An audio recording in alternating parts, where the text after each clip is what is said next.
Olá, graça e paz. Estamos começando esta série de estudos e esta campanha de 12 dias de jejum e oração para 12 meses de vitórias. Queridos, aprendemos que tudo que nós queremos no mundo espiritual, nós temos que semear. Então, esses 12 dias serão sementes plantadas para que nós possamos colher em 2021 bênção de Deus para a nossa vida. E hoje nós vamos começar falando sobre o estudo que nós vamos falar hoje, é referente ao mês de janeiro, e esse dia de hoje, que é o primeiro dia, vamos estar concentrado no projeto e no propósito de falarmos sobre família. E eu quero ler o texto aqui, o tema dessa palavra é Dias de Elias, uma profecia para as famílias. O texto que nós vamos ler está em Malaquias capítulo 4, versículo 6. Diz assim: Ele converterá o coração dos pais aos filhos e o coração dos filhos a seus pais, para que eu não venha e fira a terra com maldição. A palavra anterior a essa diz que o Senhor iria enviar o seu profeta Elias, e ele iria trazer a palavra. Sempre quando nós falamos sobre Elias, falamos de um grande profeta na Bíblia, que veio de uma terra que não aparece na Bíblia, só cita o nome, mas ele foi grande diante de Deus. Foi uma reviravolta na vida de Elias, porque ele se torna um profeta, tendo que falar uma palavra muito dura para o governo, Acabe e Jezabel, que estavam reinando naquela época. E eles estavam se afastando. Acabe, depois que casou com Jezabel, ele passa por uma fase de querer se afastar de Deus. Começa a construir altares a Baal. As famílias começam a ficar desestruturadas. O culto a Deus cada vez mais... as pessoas não cultuavam mais a Deus, as pessoas não serviam mais a Deus, passou-se a viver cada um como queria. Então, foi nessa época que Deus levanta o profeta Elias para restaurar.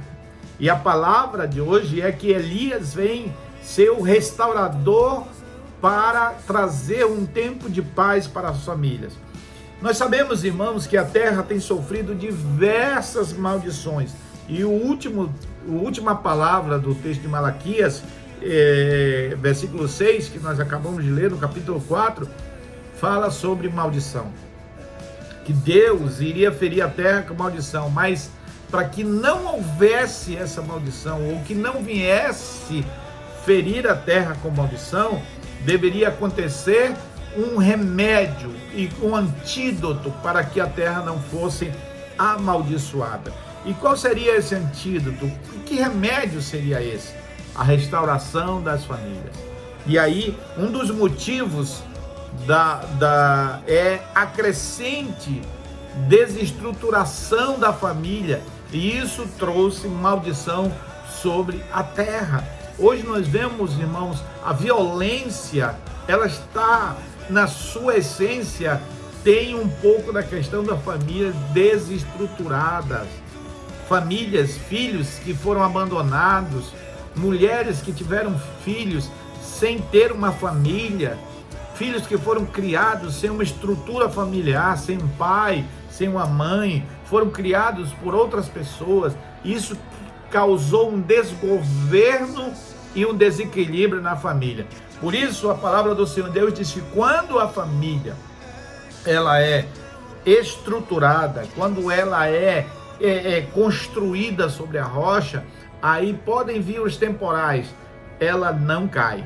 Então, a primeira coisa que nós notamos, irmãos, que é a profecia de Elias vai se cumprir num clima de famílias restauradas, um perfeito funcionamento da autoridade divina, onde cada um desempenhará o seu papel. Vocês sabem que numa família, cada um exerce o seu papel. E quando nós fazemos isso, há um governo, há uma estrutura, há um equilíbrio. Quando as famílias estão desestruturadas, é o contrário disso.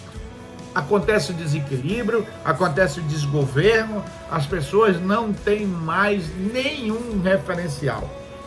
Então, o que podemos constatar é que Elias, os dias de Elias, como nós estamos falando nesse novo decreto, são uma proposta restauradora para que as famílias sejam ajustadas a qualquer tipo de maldição, seja ela, e qualquer tipo de maldição seja extirpada do nosso território, quando as famílias forem restauradas, quando as famílias forem ajustadas. E o primeiro ajuste que nós vamos ver aqui foi o ajuste que teve que acontecer com Elias. Se você notar, irmãos, Elias, ele passa por vários períodos na vida dele. O primeiro ajuste que nós vemos é que na proposta de restauração, nos dias de Elias, que as famílias sejam ajustadas para que não sejam amaldiçoadas ou que não gerem maldições na vida das cidades, no país, em todos os lugares.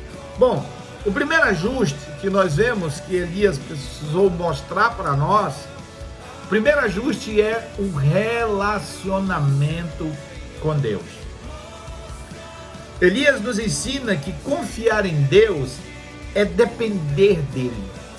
Ora, irmãos, nós aprendemos desde pequenos que quando nós nascemos, nós temos que depender dos adultos, dos nossos pais, que vão nos dar proteção, que vão nos dar alimento, que vão nos dar roupa, que vão cuidar de cada um de nós. Para que haja esse converter, essa restauração dos pais ao filho, para que haja uma família restaurada, precisamos entender de relacionamento. Elias nos mostrou que se relacionar com Deus significa depender dele. Elias mostrou total dependência de Deus. Tudo que ele falava era baseado naquilo que Deus queria que ele fizesse. E ele sofre as consequências daquilo que ele fala. Ou seja, quando ele disse que não haveria chuva na terra até o dia que ele falasse, começou a acontecer a seca, não caiu mais chuva, os rios secaram, os riachos secaram, a comida acabou, começou um tempo de escassez terrível, uma recessão terrível, e Elias passa por isso. Diz a Bíblia que ele estava lá no riacho de Querite, até o dia que o riacho secou. Então ele vive as consequências disso, e com isso ele aprende a ter mais relacionamento com Deus.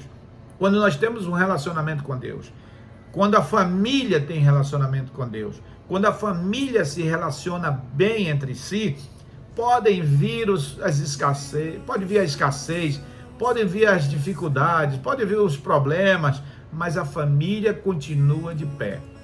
A família continua unida e continua no propósito. Então, ao contrário de que muitos pensam, irmão, depender de Deus não é uma tarefa fácil.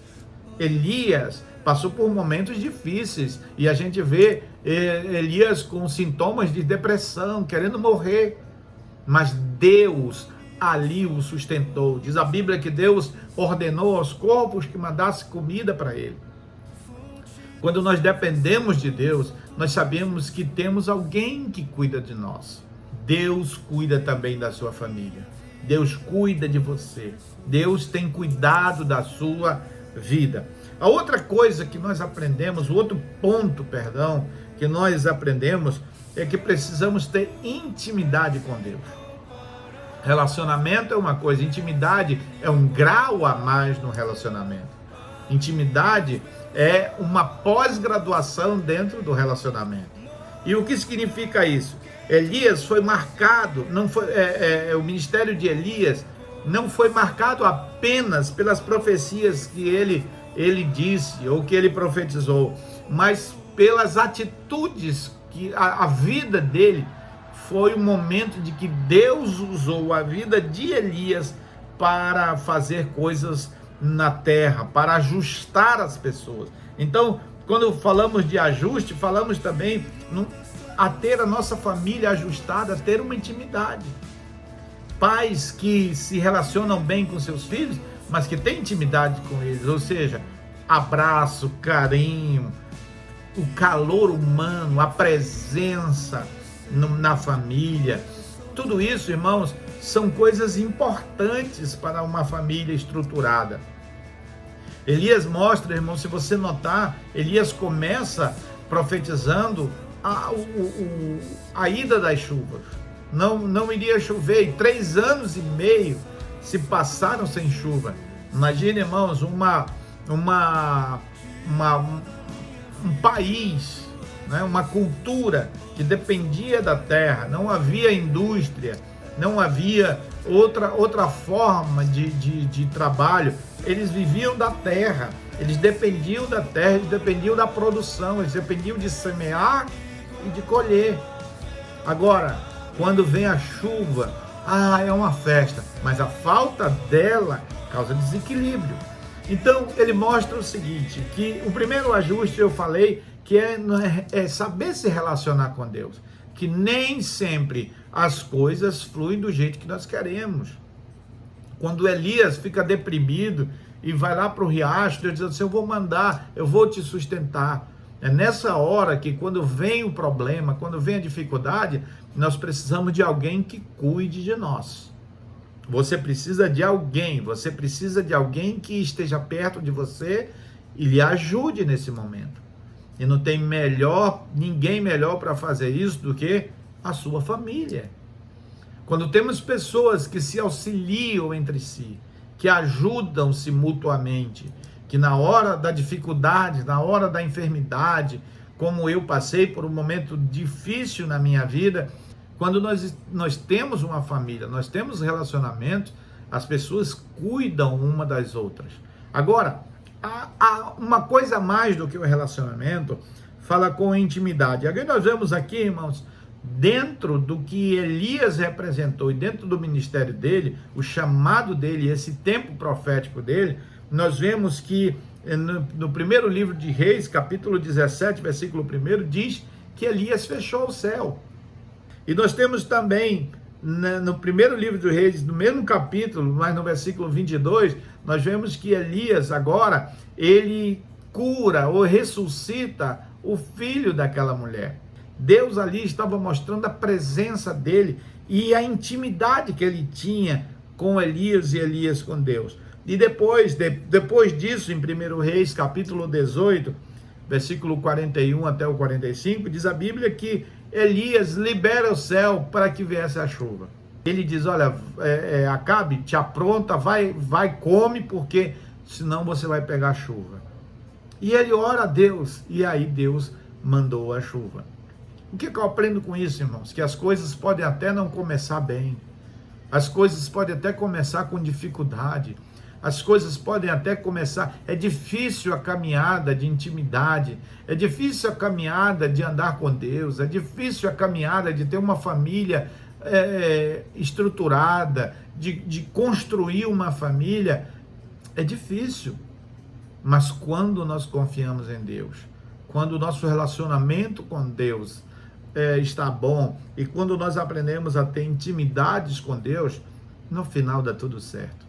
Deus abençoe a tua família, Deus abençoe a tua casa, nesse primeiro dia de campanha. Eu espero que você continue até o 12º dia. Muito bem, agora eu gostaria de orar por você. Eu gostaria de orar pela sua casa, a sua família. Querido Deus e Pai, eu oro agora em favor dessas famílias. Nessa nossa campanha que estamos fazendo, Senhor Deus, de orar, de jejuar, estamos apenas começando. Mas eu sei que Tu já vais fazer coisas poderosas na vida deste homem, na vida desta mulher. Abençoa, Senhor Deus, essa casa. Abençoa esse filho, abençoa esta filha, abençoa esse marido e abençoa essa esposa. Para que essa família tenha comunhão contigo, essa família tenha relacionamento contigo e possam viver dias de abundante chuva, Senhor. O tempo da sequidão se acabou. Eis que agora está chegando uma nuvem que vai trazer chuva, que vai trazer esperança, que vai trazer bênção para a sua vida. Deus abençoe e amanhã nós teremos uma outra palavra. Um abraço e até lá. Fonte da salvação, só tu